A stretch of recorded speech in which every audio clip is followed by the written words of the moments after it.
সমুদ্রের নীল বুক চিরে জেগে ওঠা ডিম্বাকৃতির এক স্বর্গ, যা গুগল ম্যাপে হেয়ার আইল্যান্ড নামে পরিচিতি হলেও স্থানীয়রা ডাকে কলাগাছিয়ার চর।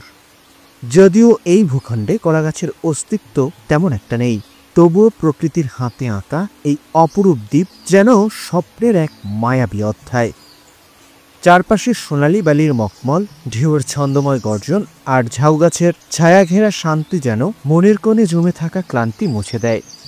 ভোরের সূর্যের নরম কিরণ, সন্ধ্যার লালিমা আর রাতের চাঁদনি আকাশে এই চর প্রকৃতির এক জীবন্ত ক্যানভাস। লাল কাকড়ার ছোটাছুটি, পাখিদের কোলাহল আর ঝাউপাতার মৃদু ফিসফিসানি যেন অদ্ভুত সুরের মূর্ছনা সৃষ্টি করে। অতিথি পাখি, বক, সারস আর অচেনা পাখির দল মিলে সঙ্গীতের এক অপূর্ব আয়োজন রচনা করে। দূর থেকে ভেসে আসা ঢেউয়ের সুর যেন সমস্ত ক্লান্তি আর শহরে কোলাহল দূর করে দেয়।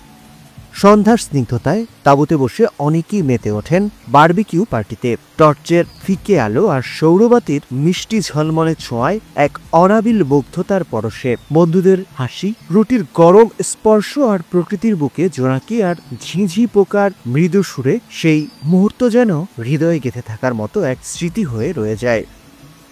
স্থানীয়রা স্বপ্ন দেখেন, যদি একে থাইল্যান্ডের ফিফি আইল্যান্ড বা মালদ্বীপের বালির মতো সাজানো যায়, তবে এটি হয়ে উঠতে পারে দেশের পর্যটন শিল্পের অন্যতম রত্ন।